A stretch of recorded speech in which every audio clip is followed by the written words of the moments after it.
napakahirap ng buhay. Na para bang kasalanan ng magpahinga. Tama.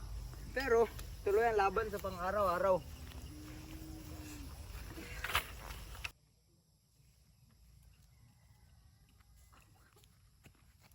Uy, tara na. Kailangan pa nating tumulong sa pag-aani ng palay. Ano bang ginagawa mo dyan?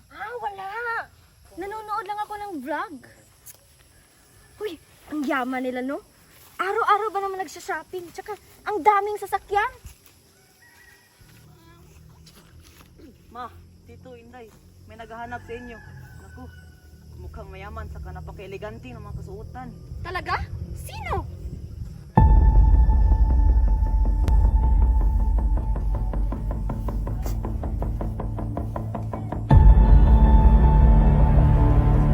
Ako lang naman si Doming Su, isang half Chinese at Filipino na nangungulekta ng mga lupa.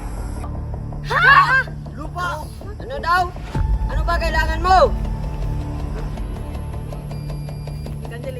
Ito ang papeles ng aming mga nalikom.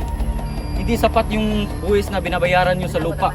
Tapos, wala kayong permit na magtatanim ng palay dito. Kakapal ng mukha nyo. Ay, huwag kayong bastos. Kung pumunta lang kayo dito para manggulo, umalis na kayo. Ang lakas ng loob nyo magdala ng pwedeng dokumento. Para saan? Para nagawan kami ng lupa? Umalis kayo sa teritoryo namin. Kayo ang umalis. Hindi kami pumunta dito nang walang pruweba. Kunin nyo ang inyong mga gamit at lumayas dito. Ito na lang ang kabuhayan namin. Sa nakawin niyo pa. Araw-araw namin tinatagoy ng mga palay. Tapos mawawala lang ng isang iglap. Oo! Hindi kami papayag! Nahihinig kami dito. Pero kayo ang pilit na nangugulo. Tama! Kayo ang umalis! Umalis kayo! Wala kayong mapapapala!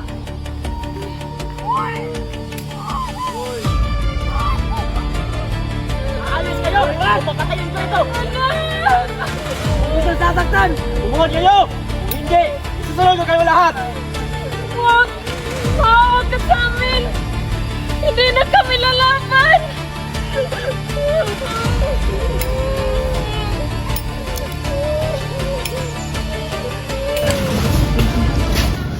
Magandang araw, attorney.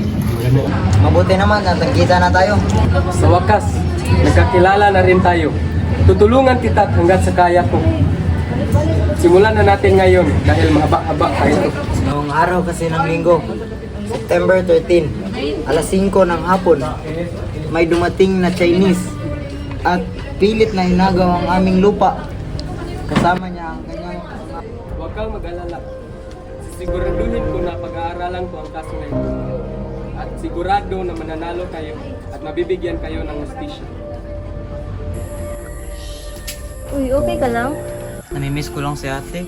Kung nandito lang siya, siguradong may paglalaban natin ang ating pamilya. Matapang yun eh. Ano ka ba? Ilang severiny na ang nagdaan nang wala siya. Nakaya nga natin eh. Iba pa rin pag andyan si ate. Asan ang kansya, no? Ang alam lang kasi natin ay nagtrabaho siya sa malayo para maingat tayo sa kahirapan. Pero hanggang ngayon ay hindi pa rin bumabalik.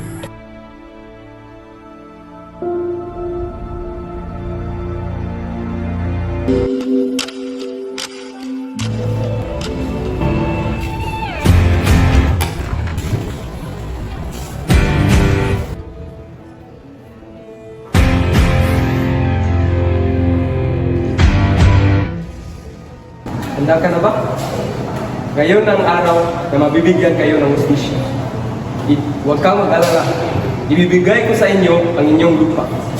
Maraming salamat, attorney. Malaki ang utang na loob namin sa inyo.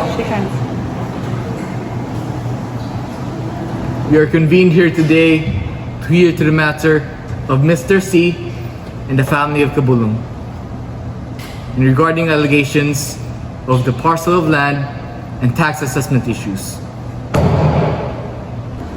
Good afternoon, Your Honor. But in the defense of the Kabulong family, they have paid faithfully on their taxes and have the right to own the papers of their land. Mr. C's accusations are just baseless and just saw an opportunity to seize land from the weak. And I will not allow that. So I will defend them. And that's my case. Your Honor, the opposing party has not completed payment for the property and holds no sufficient documents to prove ownership. Without being financially stable, they have no legal right to claim it. Therefore, it is proper that ownership be granted to my client, who is able and rightful to maintain the property.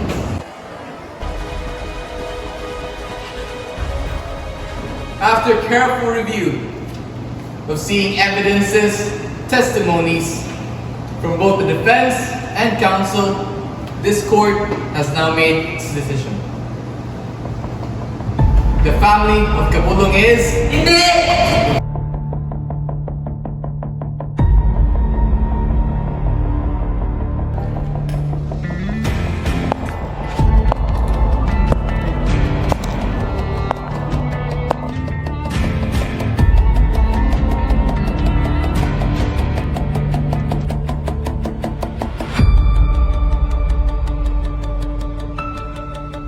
Mga sinungaling! Manluloko! Pinaglalawaan niyo na kami! Pero ngayon, ang katotohanan magpapabagsak sa inyo!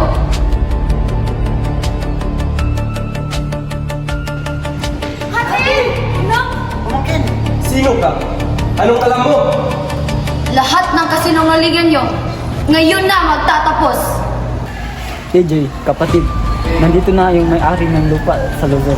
Pinatrabaho ko dito para mapadali ang plano natin sa lupa nila. Ikaw nang bahala dyan.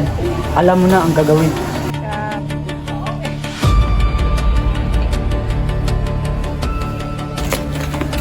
Saan ka pupunta? Wala kang narinig. Mga hayop tayo! Manahimik ka!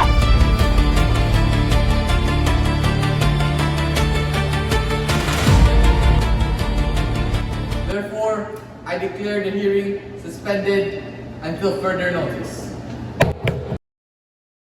Sa bansang ito, ang hustisya ay laruan ng makapangyarihan. Sa bawat sigaw ng mahihirap, bala, baton at katahimikan ng tugon. Ang lupa ng magsasaka, kinuha. Ang buhay ng kabataan, pinutol.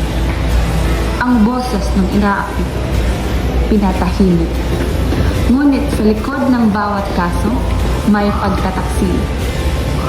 Sino ang tunay na kaaway? Ang makapangyarihan? O ang pinagkakatiwalaan ng mahihirap? Hindi lahat ng nakasuot ng barong ay nakampi. Minsan, sila rin ang sugat ng bayan. Ang korupsyon ay hindi lang kasalanan. Ito ay sugat na patuloy na dumudugo sa puso ng hustisya.